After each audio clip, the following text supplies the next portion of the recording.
सभी दोस्तों को नमस्कार। स्वागत करता हूं आपका अपने इस चैनल गॉड ऑनलाइन क्लासेस में। दोस्तों, जैसा कि हम जानते हैं, केंद्रीय शिक्षक पात्रता परीक्षा 2022 की जो दिसंबर माह की जो पेपर होने वाला है, जो उसके लिए नोटिफिकेशन आ चुका है और 31 तारीख से इसके ऑनलाइन आवेदन होने शुरू हो गए हैं। और आप लोगों से यही अनुरोध रहेगा कि आप लोगों ने फॉर्म भर लिए होंगे दोस्तों, क्योंकि उसमें पहले आओ पहले पाओ के आधार पर ही आपको जो एग्जामिनेशन सेंटर हैं वो डिस्ट्रीब्यूट होने हैं दोस्तों। तो लगातार आप लोगों के सामने वीडियो सेशन लेकर के आता हूं। सामाजिक अध्ययन का जो शिक्षण शास्त्र है उस पर आधारित मैं लगभग इससे पहले 10 वीडियोज़ लेके आ चुका हूं आप लोगों के सामने, और आज ये मेरी 11वें नंबर की वीडियो है। तो अगर आपने इससे पूर्व की वीडियो अगर नहीं देखी है दोस्तों, तो डिस्क्रिप्शन बॉक्स में आपको इसका लिंक भी मिल जाएगा, या फिर आप चैनल पेज पे जा करके प्लेलिस्ट में देख सकते हैं। तो आज की वीडियो में आगे बढ़ने से पहले आप लोगों से एक छोटा सा अनुरोध रहेगा दोस्तों, कि अगर आपने चैनल को सब्सक्राइब नहीं किया है तो चैनल को जरूर सब्सक्राइब कीजिएगा दोस्तों, ताकि मुझे इस तरीके से मनोबल मिलता रहेगा और मैं आप लोगों के सामने एक अच्छी अच्छी वीडियोस और अच्छे अच्छे प्रश्नों का संकलन लेकर आता रहूँगा दोस्तों, और आपकी तैयारी अच्छी हो जाएगी। तो बढ़ते हैं आज के पहले क्वेश्चन की ओर। देखते हैं, पहला क्वेश्चन आ रहा है यहाँ पर कि सूर्य के चारों ओर घूमने वाले खगोलीय पिंड क्या कहलाते हैं। बहुत ईजी क्वेश्चन है दोस्तों, कि सूर्य के जो चारों ओर खगोलीय पिंड जो घूमते रहते हैं दोस्तों, उन्हें क्या कहते हैं। ठीक है, तो यहाँ पर ऑप्शन है ग्रह, उपग्रह, क्षुद्र ग्रह या पुच्छल तारा। तो याद रखेंगे दोस्तों, जो सूर्य के चारों ओर घूमने वाले खगोलीय पिंड होते हैं उन्हें ग्रह कहा जाता है दोस्तों। और आपको पता है कि ग्रहों की संख्या कितनी है, 8 है दोस्तों। ठीक है, तो सूर्य के चारों ओर घूमने वाले खगोलीय पिंडों को कहते हैं ग्रह, और ग्रहों की जो चारों ओर परिक्रमा करते हैं उन्हें कहा जाता है उपग्रह दोस्तों, याद रखेंगे। ठीक है, जो ग्रहों की चारों ओर परिक्रमा करते हैं उन्हें उपग्रह कहा जाता है। जैसे पृथ्वी का उपग्रह चंद्रमा है, चंद्रमा पृथ्वी का चक्कर लगाता है दोस्तों, और पृथ्वी सूर्य का चक्कर लगाता है, इसलिए पृथ्वी ग्रह हो जाता है। तो याद रखेंगे कि सूर्य के चारों ओर चक्कर लगाने वाले ग्रह और ग्रहों के चारों ओर चक्कर लगाने वाले उपग्रह दोस्तों। बहुत इजी क्वेश्चन है। नेक्स्ट क्वेश्चन पे बढ़ेंगे। ग्रहों की गति का नियम किसने प्रतिपादित किया था। ये क्वेश्चन बहुत बार पूछा जाता है और इंपॉर्टेंट क्वेश्चन है।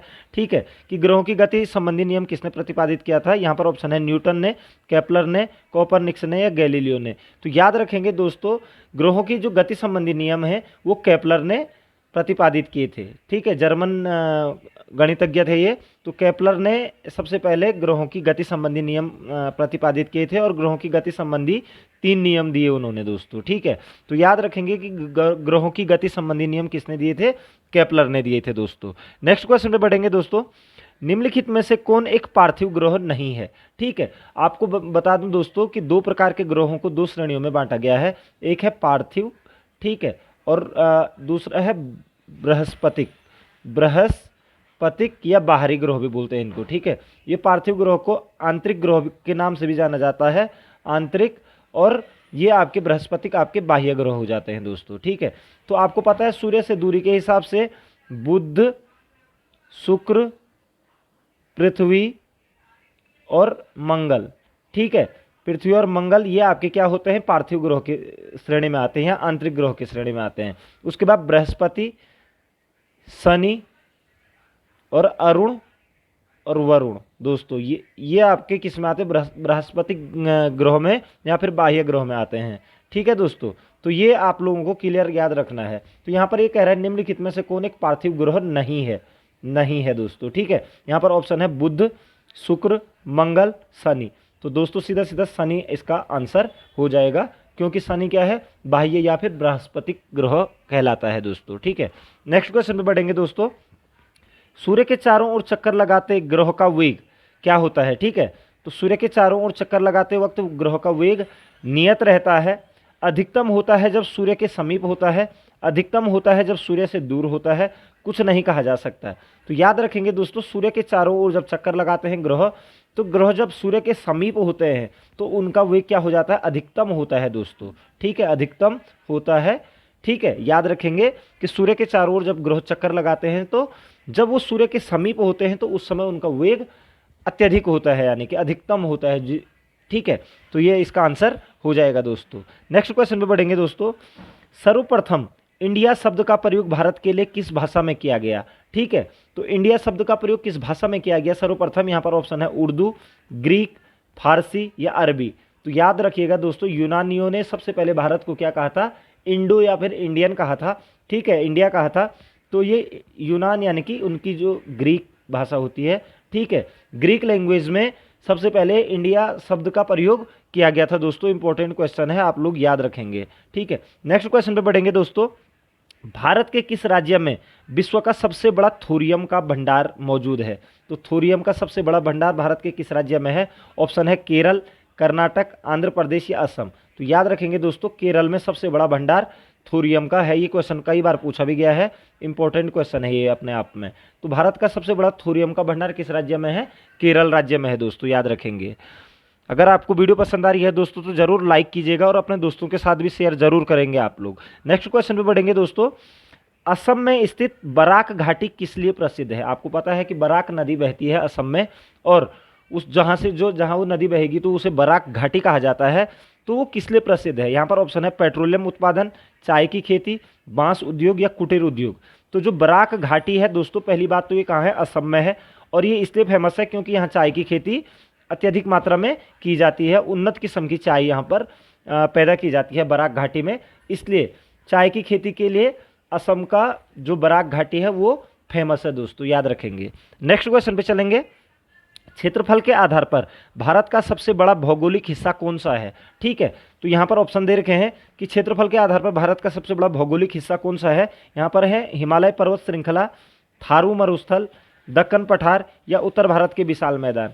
तो याद रखेंगे दोस्तों, जो आपका दक्कन का पठार है, दक्कन का पठार आपका जो है यानी कि दक्षिण वाला भाग, ठीक है, ये वाला जो पोर्शन है आपका क्षेत्रफल के हिसाब से सबसे बड़ा है दोस्तों। तो दक्कन का पठार क्षेत्रफल के आधार पर भारत का सबसे बड़ा भौगोलिक हिस्सा है दोस्तों। नेक्स्ट क्वेश्चन पे चलेंगे। कौन सा राज्य उत्तर पूर्व की 7 बहनों का हिस्सा नहीं है? आपको पता है उत्तर पूर्व में 7 बहनें हैं। अरुणाचल प्रदेश, ठीक है, उसके बाद असम, उसके बाद आपका मिजोरम, नागालैंड, उसके बाद दोस्तों आपका मणिपुर, ठीक है, उसके बाद मेघालय और त्रिपुरा। ये जो उत्तर पूर्व भारत के ये 7 राज्य हैं दोस्तों, अरुणाचल प्रदेश, असम, मिजोरम, नागालैंड, मणिपुर, मेघालय और त्रिपुरा, ये 7 7 सिस्टर के नाम से जाने जाते हैं दोस्तों। अगर आपको ये चीज़ क्लियर नहीं है तो ये चीज़ आपको एक बार मैप में जरूर देखनी होगी, ठीक है, और क्वेश्चन बन जाता है यहाँ से। तो ये 7 बहनों के नाम से 7 सिस्टर के नाम से जाने जाते हैं दोस्तों, ठीक है। तो कौन सा राज्य उत्तर पूर्व की 7 बहनों का हिस्सा नहीं है? तो यहाँ पर ऑप्शन है मेघालय, सिक्किम, अरुणाचल प्रदेश या त्रिपुरा। तो सीधा आंसर हो जाएगा सिक्किम, इसमें से उत्तर पूर्व की 7 बहनों का हिस्सा नहीं है दोस्तों। नेक्स्ट क्वेश्चन पे बढ़ेंगे दोस्तों। निम्नलिखित कथनों पर विचार करें। अब यहाँ पर पहला है उत्तर प्रदेश, दूसरा है मध्य प्रदेश, तीसरा है राजस्थान। चंबल नदी उपरोक्त में से किस राज्य से होकर गुजरती है? ठीक है, तो यहाँ पर ऑप्शन है ए और 2, 2 और 3, 1 और 3, 1, 2, 3।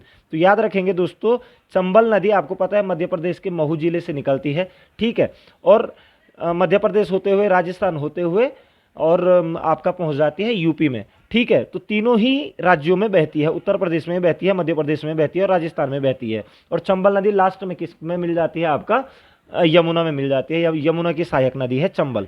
तो याद रखेंगे, तीनों इसके आंसर हो जाएंगे कि मध्य प्रदेश, उत्तर प्रदेश और राजस्थान तीनों से ही होकर के गुजरती है चंबल नदी दोस्तों। नेक्स्ट क्वेश्चन पे बढ़ेंगे दोस्तों। पाक्योंग हवाई अड्डा डैश में स्थित है? पाक्योंग हवाई अड्डा, ठीक है, ग्रीनफील्ड हवाई अड्डा है दोस्तों, इसलिए फेमस है। पाक्योंग हवाई अड्डा कहाँ स्थित है? यहाँ पर ऑप्शन है सिक्किम, असम, अरुणाचल प्रदेश या नागालैंड। तो याद रखेंगे दोस्तों, पाक्योंग जो हवाई अड्डा है वो सिक्किम में है। कहाँ है? सिक्किम में है, और एक ग्रीनफील्ड हवाई अड्डा है और सिक्किम का एकमात्र हवाई अड्डा है दोस्तों, ये याद रखेंगे। पाक्योंग सिक्किम का एकमात्र हवाई अड्डा है, ठीक है, पाक्योंग। नेक्स्ट क्वेश्चन पे बढ़ेंगे दोस्तों। निम्नलिखित विकल्पों पर विचार कीजिएगा। यहाँ पर ऑप्शन है गोवा, महाराष्ट्र, कर्नाटक, ठीक है। अब ऑप्शन है यहाँ पर क्वेश्चन पूछा जाए, महाजयी जल विवाद किन राज्यों के मध्य है? महाजयी, महानदी नहीं है दोस्तों, ये महाजयी जल विवाद किन राज्यों के मध्य है? तो आपको एक चीज़ मैं बता देना चाहूँगा दोस्तों, जो आपका जो महाजयी नदी है, ये आपका निकलती है कर्नाटक के भीम ये कहते हैं कि भीमगढ़ी से। कहाँ से निकलती है? भीमगढ़ी से निकलती है दोस्तों, याद रखेंगे। कर्नाटक के भीमगढ़ी से ये नदी निकलती है, महाजयी नदी। और इस नदी को गोवा की लाइफ लाइन भी कहा जाता है दोस्तों, ठीक है ना, जीवन रेखा भी कहा जाता है, गोवा की जीवन रेखा भी कहा जाता है इस नदी को, महाजई नदी को, ठीक है। तो ये कर्नाटक और गोवा के बीच क्या है, इसका जल विवाद का कारण है दोस्तों। तो इसका आंसर हो जाएगा गोवा 1 नंबर पे और कर्नाटक 3 नंबर, तो 1 और 3 इसका आंसर हो जाएगा दोस्तों, याद रखेंगे, ठीक है। महाजई जल विवाद किन राज्यों के मध्य है, तो गोवा और कर्नाटक के बीच है ये विवाद दोस्तों। नेक्स्ट क्वेश्चन पे बढ़ेंगे दोस्तों। रबर बोर्ड ऑफ इंडिया किस स्थान पर स्थित है? रबर बोर्ड ऑफ इंडिया की जो स्थापना की गई थी दोस्तों 1947 ईस्वी में की गई थी, ठीक है। और कौन से स्थान पे है? कोझिकोडे, कसरागोड, कोटायम या कन्नूर? तो याद रखेंगे दोस्तों, रबर बोर्ड ऑफ इंडिया की जो स्थापना की गई थी वो कोटायम में की गई थी, ठीक है, 1947 ईस्वी में, याद रखेंगे कोटायम, ठीक है, कोटायम में की गई थी रबर बोर्ड ऑफ इंडिया की स्थापना। केरल में पड़ता है कोटायम दोस्तों, याद रखेंगे। नेक्स्ट क्वेश्चन पे बढ़ेंगे दोस्तों। सैडल पर्वत डैश में स्थित अंडमान और निकोबार द्वीप समूह का सबसे ऊंची चोटी या पहाड़ है, ठीक है। वैसे यहाँ पर जो ये सैंडल पर्वत है ये पूछ रहा है कि अंडमान निकोबार द्वीप का सबसे ऊंची चोटी है ये, तो ये कौन से स्थान पर है? तो यहाँ पर है ग्रेट निकोबार, मध्य अंडमान, छोटा अंडमान या उत्तरी अंडमान। तो सैंडल पर्वत जो है दोस्तों उत्तरी अंडमान में स्थित है, याद रखिएगा। और ये यहाँ का सबसे ऊंचा पहाड़ है दोस्तों, पहाड़, ठीक है, यहाँ का सबसे ऊंचा पहाड़ है ये, ठीक है। नेक्स्ट क्वेश्चन पे बढ़ेंगे दोस्तों। यूरेनियम भंडार के लिए प्रसिद्ध स्थान भीमा बेसिन किस राज्य में स्थित है? तो भीमा बेसिन किस राज्य में स्थित है, ठीक है। तो यहाँ पर ऑप्शन है आंध्र प्रदेश, कर्नाटक, तमिलनाडु, झारखंड। तो यूरेनियम भंडार के लिए प्रसिद्ध स्थान भीमा जो बेसिन है दोस्तों ये आपका है कर्नाटक में, याद रखेंगे, कर्नाटक में स्थित है भीमा बेसिन, ठीक है। और यहाँ पर यूरेनियम भंडार के लिए प्रसिद्ध है। 1995 ईस्वी में यहाँ पर यूरेनियम की खुदाई करना शुरू किया गया था दोस्तों, ठीक है। नेक्स्ट क्वेश्चन पे बढ़ेंगे दोस्तों। निम्नलिखित में से किसे पर्वतीय पर्यटन स्थलों की राजकुमारी के नाम से जाना जाता है? पर्वतीय पर्यटन स्थलों की राजकुमारी, पर्यटन स्थलों की राजकुमारी के नाम से किसे जाना जाता है? यहाँ पर ऑप्शन है ऊटी, देहरादून, दार्जिलिंग या कोडाईकनाल, ठीक है। तो कोडाईकनाल दोस्तों इसे क्या पर्वतीय पर्यटन स्थलों की राजकुमारी के नाम से जाना जाता है। ये एक हिल स्टेशन है तमिलनाडु का दोस्तों, याद रखेंगे, तमिलनाडु का है ये एक हिल स्टेशन जो कि पर्वतीय पर्यटन स्थलों की राजकुमारी के नाम से जाना जाता है दोस्तों। नेक्स्ट क्वेश्चन में बढ़ेंगे दोस्तों। भारत की किस चट्टान श्रृंखला को खनिजों का भंडार कहा जाता है, ठीक है। तो भारत की किस चट्टान श्रृंखला को खनिजों का भंडार कहा जाता है? यहाँ पर ऑप्शन है आर्कियन चट्टान श्रृंखला, धारवाड़ श्रृंखला, कुडप्पा श्रृंखला या बिंगे श्रृंखला, ठीक है। तो आपको बता देना चाहूँगा दोस्तों, जो आर्कियन प्रकार की जो चट्टान श्रृंखला होती है ये आग्नेय प्रकार की चट्टानें होती है और इनके अंदर जीवाश्म नहीं पाए मिलते हैं और ना ही इनमें कोई खनिजों का बोलबाला होता है। लेकिन जो धारवाड़ श्रृंखला है दोस्तों, धारवाड़ श्रृंखला में को ही की जो चट्टानें हैं, धारवाड़ श्रृंखला की जो चट्टानें हैं उन्हें खनिजों का भंडार कहा जाता है, याद रखेंगे, धारवाड़ श्रृंखला। और ये विशेषकर आपका मध्य प्रदेश हो गया, वो आपका नीचे कर्नाटक वाले क्षेत्र में चले जाएंगे आप, कर्नाटक, आंध्र प्रदेश, इस वाली बेल्ट में धारवाड़ श्रृंखला के पर्वत पाए जाते हैं दोस्तों, ठीक है। नेक्स्ट क्वेश्चन पे बढ़ेंगे। निम्नलिखित में से कौन सा संस्थान उत्तराखंड में स्थित नहीं है? तो जीबी पंत संस्थान ये बिल्कुल यही है, भारतीय वन अनुसंधान और शिक्षा परिषद ये भी यही है, भारतीय वन्य जीव संस्थान ये भी उत्तराखंड में ही है स्थित दोस्तों, और भारतीय जीव जंतु कल्याण बोर्ड ये नहीं है दोस्तों यहाँ पर, ठीक है, ये हरियाणा के बल्लभगढ़ में है। भारतीय जीव जंतु कल्याण बोर्ड कहाँ है आपका?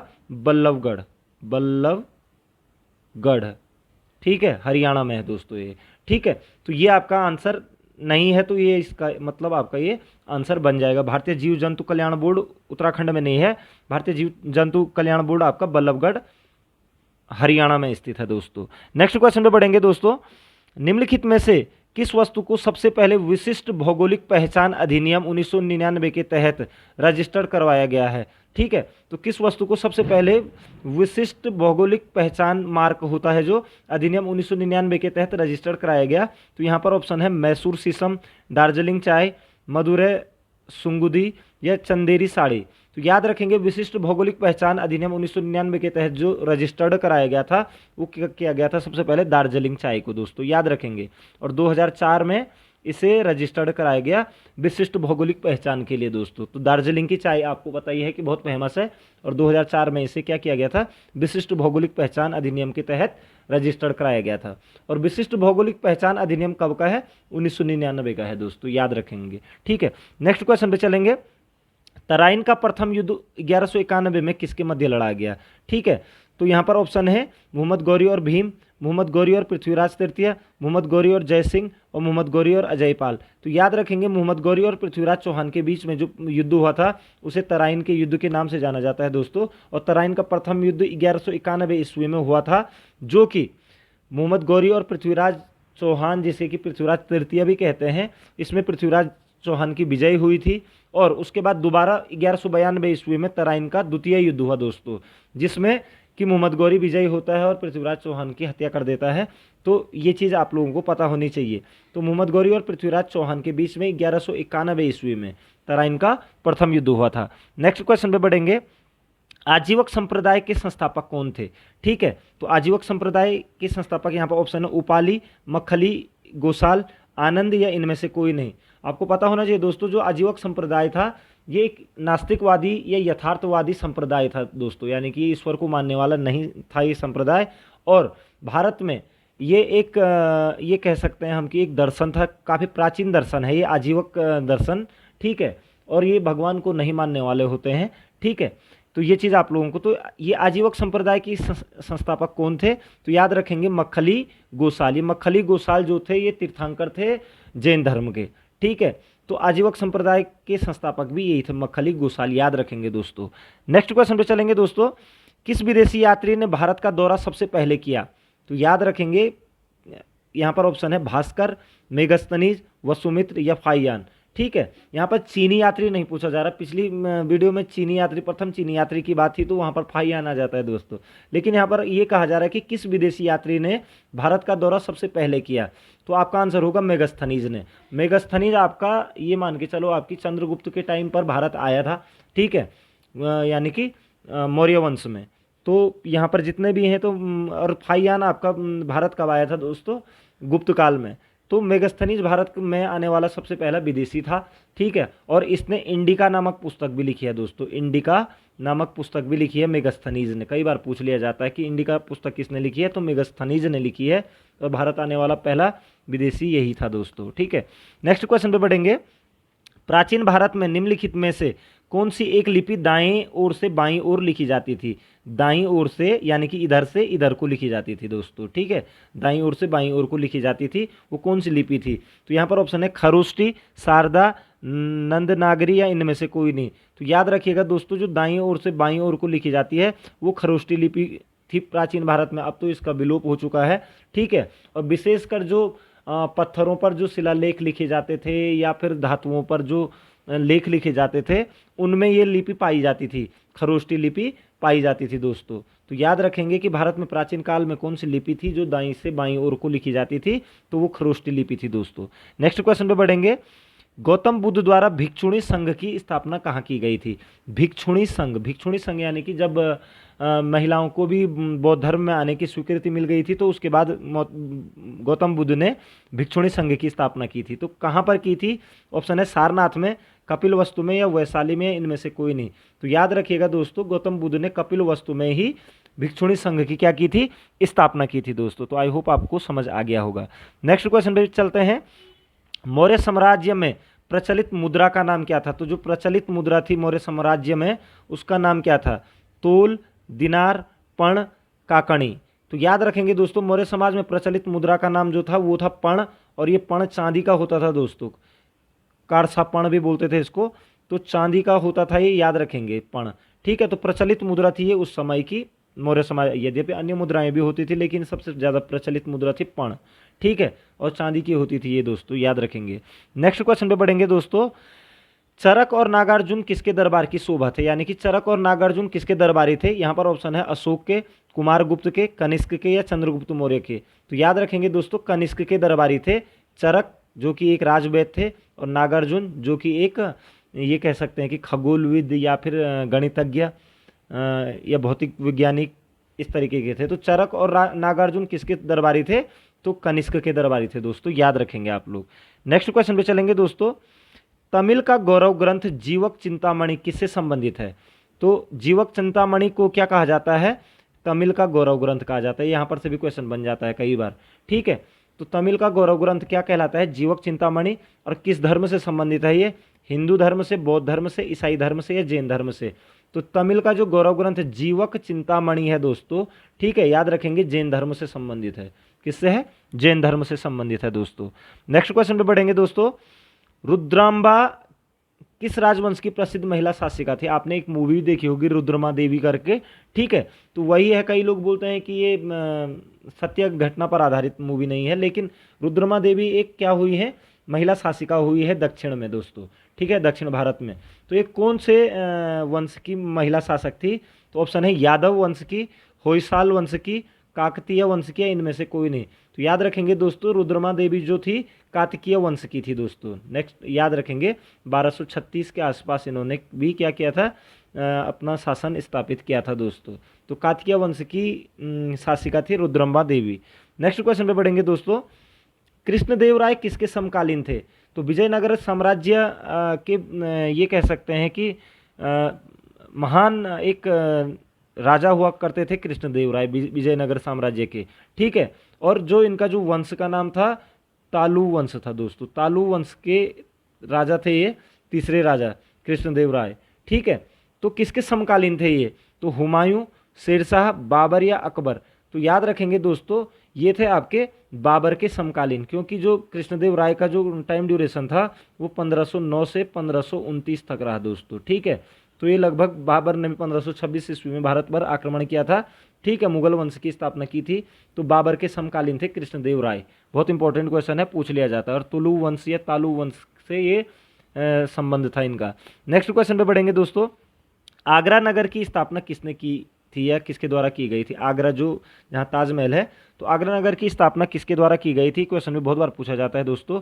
ऑप्शन है मोहम्मद बिन तुगलक, सिकंदर लोदी, फिरोज तुगलक या इनमें से कोई नहीं। तो याद रखेंगे दोस्तों, सिकंदर लोदी ने 1503-4 में, ठीक है, आगरा नगर की स्थापना की थी दोस्तों। तो सिकंदर लोदी जो कि लोदी वंश का था, ठीक है, 1503-4 ईस्वी में इसने क्या किया था? आगरा नगर की स्थापना की थी दोस्तों। तो आशा करता हूं दोस्तों कि आपको क्वेश्चन जरूर पसंद आए होंगे और साथ ही साथ आपको काफ़ी अच्छे क्वेश्चनों का कलेक्शन यहाँ पर देखने को मिला होगा। अगर पसंद आया तो आप मुझे कमेंट सेक्शन में ज़रूर लिखेंगे। साथ ही साथ अगर चैनल को सब्सक्राइब नहीं किया है दोस्तों तो चैनल को ज़रूर सब्सक्राइब कर लीजिएगा। आपका बहुत बहुत आभार रहेगा। मिलते हैं अगली वीडियो में, तब तक जय हिंद, जय भारत।